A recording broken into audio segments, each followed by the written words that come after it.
जैसा कि आप सबको पता है कि 9 जून को इंडिया वर्सेस पाकिस्तान एक बड़ा मुकाबला जो कि यूएसए की सरजमीन के ऊपर होने वाला है। तो पाकिस्तान और इंडिया के मैच को लेकर पहले ही क्रिकेट शायकीन जो है वो बहुत ज़्यादा एक्साइटेड होते हैं, क्योंकि इन दोनों मुल्कों के दरमियान होने वाला मुकाबला तकरीबन पूरी दुनिया बड़े गौर के साथ देखती है, क्योंकि ये दोनों मुल्क रिवायती हरीफ है और ज़्यादातर जो क्रिकेट प्रमोट होती है वो इन दो कंट्रीज़ की वजह से होती है। और पाकिस्तान और इंग्लैंड के मैच की जो टिकट्स हैं वो बहुत महंगे दामों ऑलरेडी सेल हो चुकी हैं। तो बात ये करेंगे जी कि इस बार पाकिस्तान और इंडिया का मैच दिलचस्पी का बायस आखिर किस वजह से बन रहा है। जैसा कि आप सबको पता है कि न्यूयॉर्क के अंदर पाकिस्तान वर्सेस इंडिया का मैच 9 जून को होने वाला है। तो इस मैच होने से पहले दोनों ममालिक को एक झटका लगा है। तो वो बड़ा झटका क्या है कि साउथ अफ्रीका और श्रीलंका, इन दो मुल्कों के दरमियान मैच खेला गया न्यूयॉर्क की पिच के ऊपर। अब एशियन क्रिकेटर्स की बात करें या शायकीन क्रिकेटर्स की बात करें तो उनकी सपोर्ट श्रीलंकन को थी और हर बंदे का ख्याल यही था कि श्रीलंका बुरी तरह से साउथ अफ्रीका को शिकस्त देगी। लेकिन जब मैच शुरू हुआ तो सूरत हाल ही कुछ और हो गई कि पिच की कंडीशन कुछ इस तरह की थी कि वहाँ पर बॉलर ज़्यादा बेहतर परफॉर्म कर रहे थे बजाय के बैटर्स के। अब बात यह है जी कि बैटर्स, तो फिर वहाँ पर बैटर चलेगा कौन।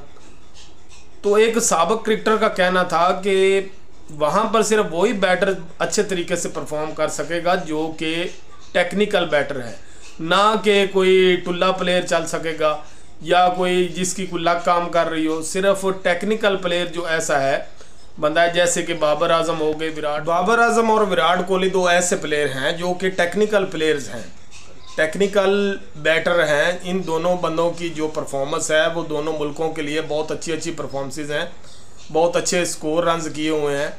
तो वहाँ पर सिर्फ वही बैटर जो काम करेगा जो कि टेक्निकल बैटिंग करता है, क्योंकि साउथ अफ्रीका और श्रीलंका के दरमियान होने वाले मैच के दौरान आपने शायद देखा हो कि वो प्लेयर जो आईपीएल के अंदर ताबड़तोड़ बल्लेबाजी कर रहे थे तो वो यहाँ पर नाकाम थे, और वो बॉलर्स जिन्हें आईपीएल के अंदर मार पड़ रही थी, बुरी तरह से मार पड़ रही थी, उन बॉलर्स की बॉलिंग आप न्यूयॉर्क की पिच के ऊपर देखकर हैरान रह जाएंगे कि इतने अच्छे, इतने महान बॉलर भी इन टीमों के अंदर शामिल हैं या बॉलिंग कर रहे हैं।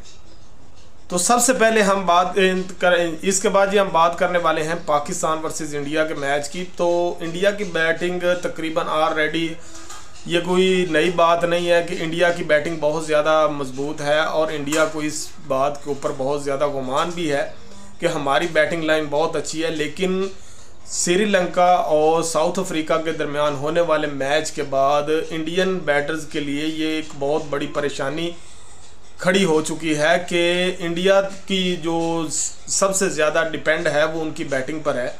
अगर वहाँ पर बैटिंग लाइनअप नहीं चलती है तो इंडिया के पास क्या चारा है।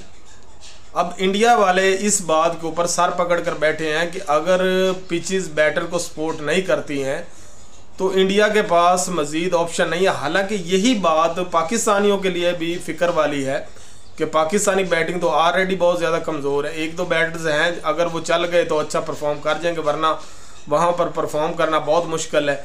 दोनों मुल्कों के ऊपर इस बात को लेकर बहुत ज़्यादा प्रेशर पहले ही आ चुका है, और पाकिस्तान इंडिया के मैच की वजह से खिलाड़ियों के ऊपर बहुत पहले ही प्रेशर होता है। तो ऊपर से इस पिच को लेकर और भी खुलासे होने लग गए हैं।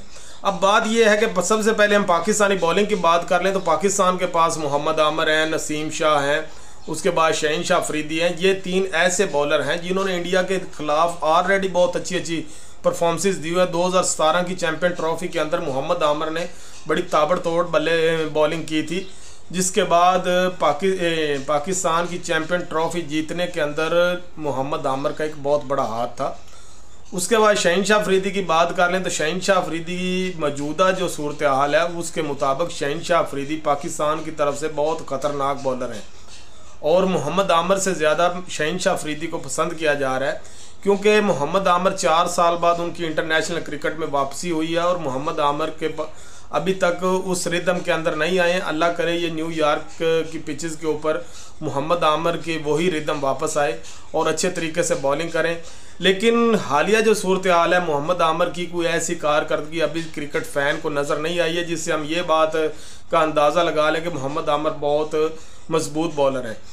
तो इंडिया के बैटर्स के लिए शहनशाह अफरीदी, नसीम शाह और मोहम्मद आमर ऑलरेडी बहुत बड़ी परेशानी बन चुके हैं कि उनके लिए ये बात बहुत फ़िक्र वाली है कि अगर वो पिच बॉलर को सपोर्ट करती है तो जिस तरह की बॉलिंग अटैक पाकिस्तान के पास है तो हो सकता है कि इंडियन बैटर्स की उस पिच के ऊपर एक भी ना चले।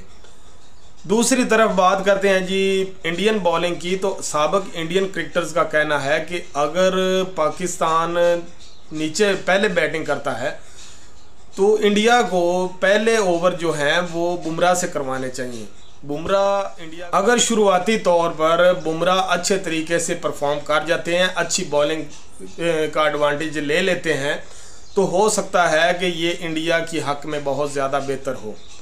क्योंकि जिस तरह की पिच बताई जा रही है, अगर जसप्रीत बुमराह शुरुआती ओवर के अंदर पाकिस्तानी बैटर्स के ऊपर हैवी हो गए तो इंडिया की जीत पक्की है। क्योंकि इंडिया की बैटिंग जो है वो चाहे जितनी भी ख़राब हुई तो अगर थोड़े से थोड़ा टोटल तो वो तकरीबन कंप्लीट कर सकती है। तो उनका जो सबसे पहला जो प्रेफर वो कर रहे हैं वो जसप्रीत बुमराह है कि शुरुआती ओवर जो हैं वो जसप्रीत बुमराह से करवाए जाएंगे। अगर जसप्रीत बुमराह अपनी उस स्ट्रेटजी के साथ कामयाब हो जाते हैं तो ये इंडिया के लिए एक बहुत खुशाइन बात होगी। लेकिन वहीं पर दूसरी तरफ अगर इंडिया की बैटिंग पहले आती है और दूसरी तरफ से शहनशाह अफरीदी, मोहम्मद आमर, नसीम शाह बॉलिंग करते हैं तो ये बात इंडिया को बहुत ज़्यादा परेशान करने वाली है। क्योंकि जिस तरह के ये तीनों बॉलर पाकिस्तानी टीम के अंदर शामिल हैं तो इस वक्त पाकिस्तानी बॉलिंग को लेकर दुनियाई क्रिकेट के अंदर बहुत बड़ी धूम मच चुकी है कि पाकिस्तान का बॉलिंग अटैक बहुत ज़्यादा मजबूत हो चुका है। तो ये वो चंद बातें हैं जिनकी वजह से इंडिया बहुत ज़्यादा परेशान हो चुका है और इस बात पर सोचने के लिए मजबूर हो चुका है कि अब इंडिया के पास सिर्फ दो ऑप्शन हैं, मोहम्मद रिजवान, बाबर आजम और फ़खर जमान। ये तीन बंदे पाकिस्तानी बैटिंग की तरफ से एक जस्ट लाइक ए पिलर हैं कि पाकिस्तानी टीम को मजबूत बनाते हैं। ये स्ट्रॉन्ग मोटिव जो है पाकिस्तान के पास वो ये तीन बंदे ही हैं। अगर ये तीन बंदे जसप्रीत बुमराह या उनकी अटैक बॉलिंग जो है इन्हें गिराने में कामयाब हो जाती है तो मैच का पासा इंडिया के हक में बैठ जाएगा। लेकिन अगर इंडियन बॉलर नहीं कामयाब